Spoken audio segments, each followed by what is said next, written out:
کرتے ہیں خوراک کی، فوڈ فیڈ اینڈ فائبر کی، کہ یہ اتنی فوڈ، اتنی فیڈ اور اتنا فائبر چاہیے۔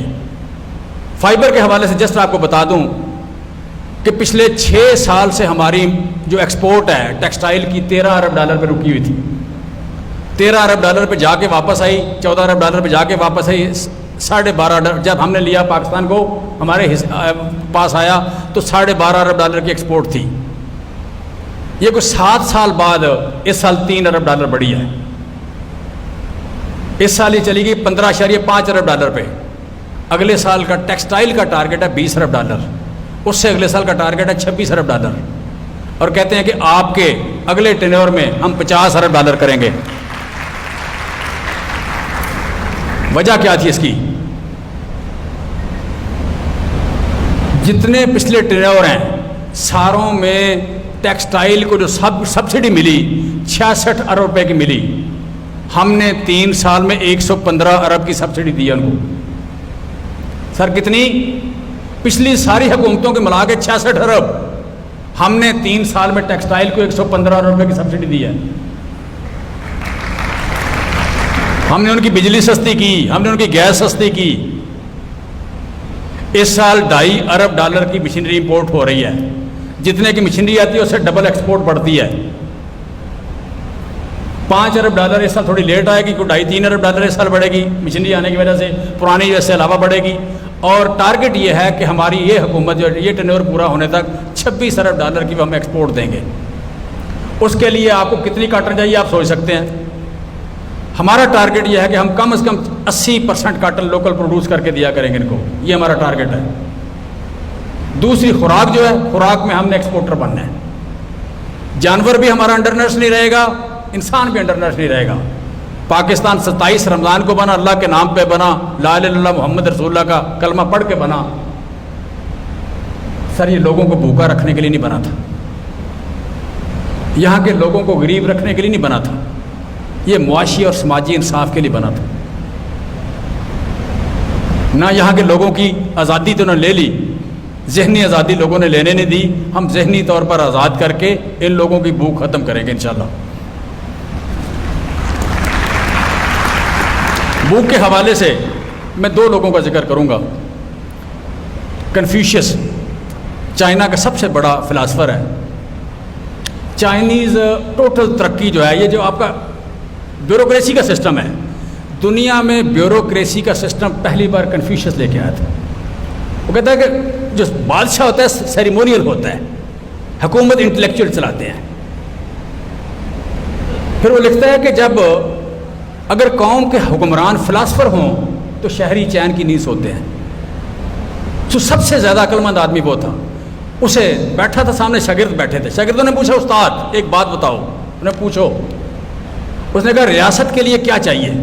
اس نے کہا انف آرمز یعنی اسلحہ چاہیے۔ انہوں نے کہا اور؟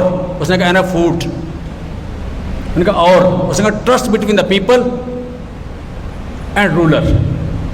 یہ 3 چیزیں ہوں تو ریاست بن جاتی ہے۔ آپ کے پاس اسلحہ ہو، ہتھیار ہو، آپ کے پاس خوراک ہو، اور حکمران اور عوام کے درمیان ٹرسٹ ہو تو ریاست بن جاتی ہے۔ شاگردوں نے پوچھا استاد اگر 3 پوری نہ ہوں؟ تو اس نے کہا دین ڈراپ دا آرمز، پھر اسلحے کی ضرورت نہیں ہے، چھوڑ دو، باقی 2 ہوں تو ریاست چل جائے گی۔ انہوں نے کہا اگر 2 بھی پوری نہ ہوں، انہوں نے کہا دین ڈراپ دا فوڈ، کہ چند دن بھوکا رہ لو کوئی بات نہیں، ٹرسٹ رہنا چاہیے۔ اور اس کی مثال ہمیں ملتی ہے غزوہ خندق میں، کہ جب میرے نبی صلی اللہ علیہ وسلم کے پیٹ سے 2 پتھر نکلے، ان کے پیٹ میں 2 پتھر تھے، تو صحابہ کو یقین ہوگا کہ جتنے ہم بھوکے ہیں ان سے زیادہ بھوکے یہ ہیں۔ پھر خندق بھی کھودی اور مدینے کی حفاظت بھی ہو گئی۔ اور دوسری مثال میں دوں گا حضرت ابوبکر صدیق کی۔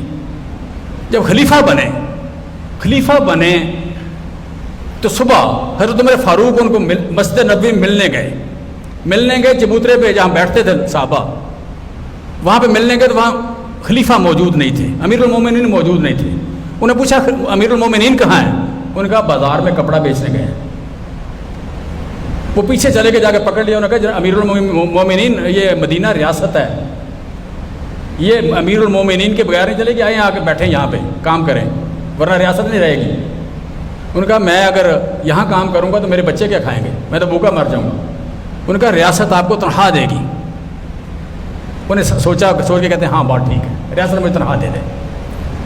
حضرت عمر فاروق نے پوچھا کتنی تنخواہ دیں آپ کو؟ انہوں نے کہا 3 چیزیں، اتنی کہ اس سے مناسب خوراک کھا لو، اتنی کہ مناسب خوراک کھا لو، اتنی کہ مناسب لباس پہن لو، اتنی کہ مناسب سواری رکھ لو۔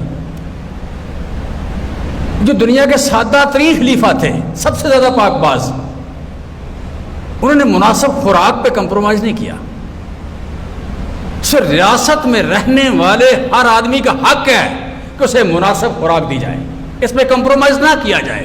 آج اگر ہم دنیا سے 38% کم کھا رہے ہیں تو ریاست فیل ہو رہی ہے، ریاست کو کامیاب نہیں کہا جا سکتا۔ اور یہ جو 38% کا گیپ ہے، یہ ہم نے آگے کچھ برج کیا ہے، پہلے اس سے زیادہ تھا، پہلے یہ گیپ اس سے زیادہ تھا، یہ 1900 کیلریز ہوتی تھی، جب ہم نے امپروو کیا ہے۔ اور وزیر اعظم پاکستان کا ٹرانسفارمیشن پلان بنیادی طور پر یہ ہے کہ 2028 تک یہاں پہ ورلڈ ایوریج کے، گلوبل ایوریج کے برابر ہم خوراک ضرور کھائیں گے، اپنے عوام کو کھلائیں گے۔ دوسرا اس میں جو بات کرنا چاہ رہا ہوں کہ ہماری زراعت کو ہم ایز اے وہیکل استعمال کریں گے۔ بیسک بات فوڈ، فیڈ اینڈ فائبر ہے، زراعت کو ایز اے وہیکل۔ زراعت میں ہمارے ہاں جو ٹرانسفارمیشن پلان میں چینج کیا ہے، ہماری زراعت وہ ہے جو امریکہ کی، ارجنٹائن کی، رشیا کی، آسٹریلیا کی، نیوزی لینڈ کی زراعت ہے، جہاں پہ ایکڑ زیادہ ہیں، بندے تھوڑے ہیں۔ وہ کراپس کاشت کرتے ہیں، گرین زیادہ پیدا کرتے ہیں۔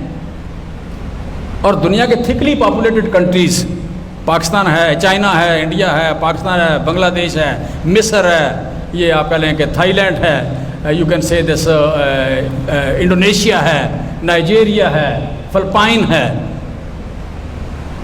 ویتنام ہے۔ ان ملکوں کی جو زراعت ہے وہاں پہ فروٹس اینڈ ویجیٹیبل زیادہ ہے۔ مطلب چائنا میں 610 ملین ٹن گرین پیدا ہوتا ہے، لیکن 825 million ton fruits and vegetable پیدا ہوتے ہیں۔ پاکستان میں 13 million ton fruits and vegetable پیدا ہوتے ہیں اور 44 ملین ٹن گرین پیدا ہوتے ہیں۔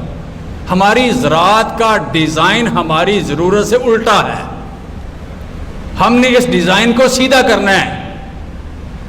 اگلے 7 سال میں کم از کم ہم فروٹس اینڈ ویجیٹیبل کو گرین کے برابر لے کے آئیں گے، گرین کی پروڈکشن کے برابر فروٹس اینڈ ویجیٹیبل کی پروڈکشن کو لے کے آئیں گے۔ وزیر اعظم کی ٹرانسفارمیشن پلان کا تیسرا حصہ یہ ہے۔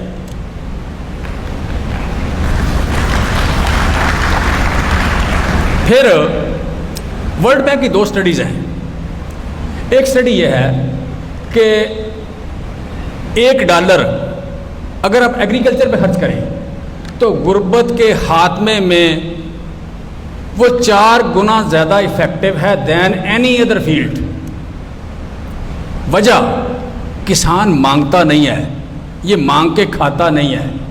اس کو جہاں سے ڈالر ملے گا، سپورٹ ملے گی، سبسڈی ملے گی، بیج ملے گا، کھاد ملے گی، لا کے زمین میں ڈال دیتا ہے۔ زمین اس کو سونا کر کے اس کو بڑھا کے واپس کرتی ہے۔ وہ 1 روپے کی چیز ڈالتا ہے، 5-6 روپے کی چیز اگ کے باہر آتی ہے۔ تو $1 کا جو امپیکٹ ہے وہ 5 گنا 4 گنا ہو جاتا ہے۔ یہ ورلڈ بینک کی overall worldwide study ہے کہ $1 خرچ کرنے سے 4 گنا امپیکٹ زیادہ آتا ہے غربت کے خاتمے میں۔ لہٰذا پاکستان تحریک انصاف کی حکومت نے یہ فیصلہ کیا کہ غربت کا خاتمہ ہم دیہات سے شروع کریں گے، غربت کا خاتمہ ہم کسان سے شروع کریں گے۔ یہاں پہ اس کا امپیکٹ زیادہ ہے۔ پھر کسان جس دن انڈیپینڈنٹ ہوتا ہے، یہ غریب بھی ہو، ماڑا بھی ہو، ہاتھ نہیں پھیلاتا، یہ بڑی جلدی اپنے ہاتھ کو ایسے کر لیتا ہے، یہ دینا شروع کر دیتا ہے، یہ معاشرے میں بانٹنا شروع کر دیتا ہے۔ سو ہم اس طبقے کو اٹھا رہے ہیں جو جس کا ہاتھ ایسے ہے، جو مانگتا نہیں ہے، جو چوری نہیں کرتا، جو منی لانڈرنگ نہیں کرتا، جو یہاں رہتا ہے، اس کی قبر یہاں ہے، زمین یہاں ہے۔ کسان کو تانا دیا جاتا تھا کہ حکمران آتے، حملہ آور آتے تھے، یہ ان کی غلامی قبول کر لیتا تھا۔ سر نہیں، یہ زمیندار تھا، زمین نہیں چھوڑ سکتا تھا۔ اس کو زمین سے اور اپنے جانور سے، اپنی دھرتی سے پیار ہے۔ وہ آنے والے حملہ آور کو 2 بوریاں دے کے، 2 بیڑیں دے کے جاؤ دفعہ ہو جاؤ، آگے چلے جاؤ۔ اس نے اس وقت بھی زمین نہیں چھوڑی۔ آج بھی یہاں سے دیہاتوں سے کوئی جہاں بھی گیا واپس پیسے لے کے یہیں آیا.